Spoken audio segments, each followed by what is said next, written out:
I've never known anywhere friendlier than Manchester. Manchester is still producing great music, even now. But yeah, it's like Manchester has become a mecca for music all over the world.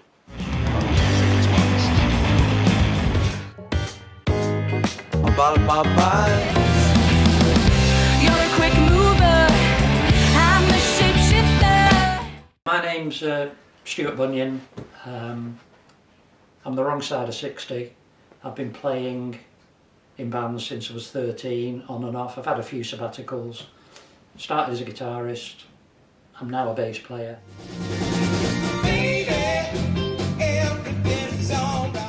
My name's Conor Whelan, and I've been working in the music industry for a couple of years now, doing a variety of different videos, music videos, live filmings, live photos, promo content.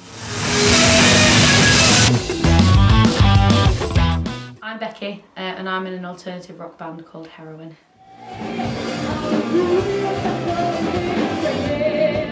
Yeah, Manchester music has always been a really big thing for me growing up.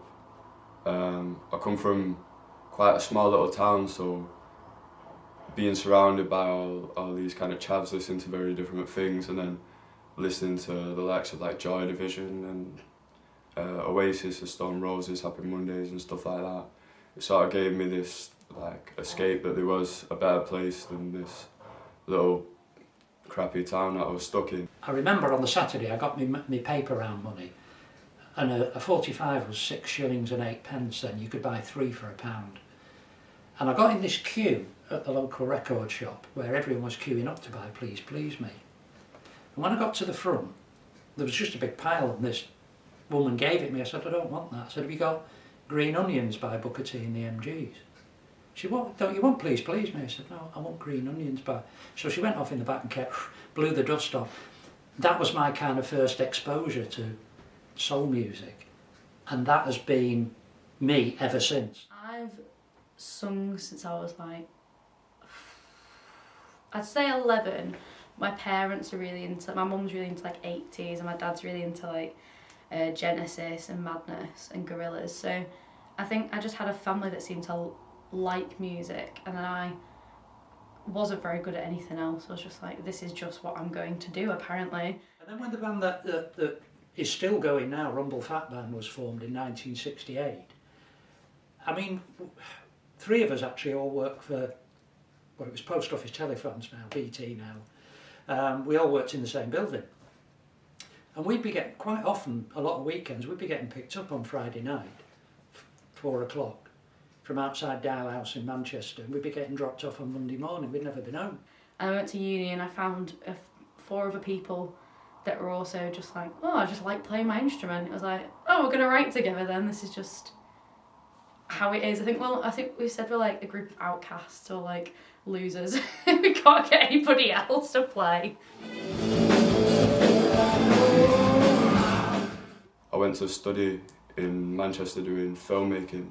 I never really planned to get into music or anything like that, and then just naturally veered towards it when I was there, and I've met such a wide range of people from all different walks of life. It's so rich and vibrant in its culture and its diversity. What sort of new bands seem to have to do, the indie bands and the originals bands now, they always have to play for exposure, where they're not getting paid, or they have to sell tickets. It becomes so much about, you sold 15 tickets instead of 30. When, you know, I know that money is a big part of it, but I think it kind of destroys the fun of it. And I think that's the problem at the minute, because there's so much competition. It's all about who can sell the best. Like when you're booking a gig, you have to really think about like who else is playing that day, and oh, are we going to sell? Have they got the same audience? Where it's just become like less fun and more business. We've got some invoices of gigs that we played in 1968, 69 when we were formed, where we were getting paid £15 or £17 10 shillings for an 8-piece band. Now that equates to, in current term, between 220 and £250, which is exactly what bands playing in pubs are getting paid now.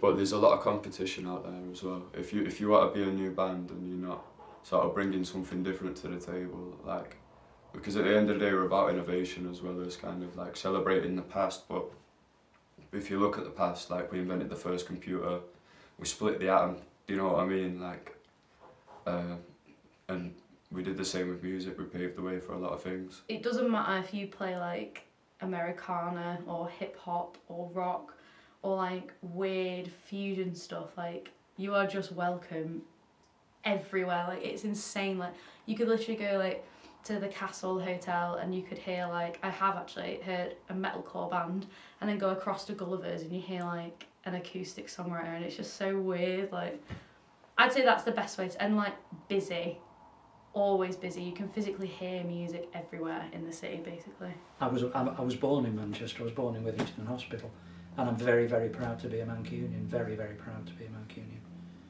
Yeah, I am actually really proud to come from such a big scene, especially a scene of music that is some of the most exciting at the moment, I think. You're a quick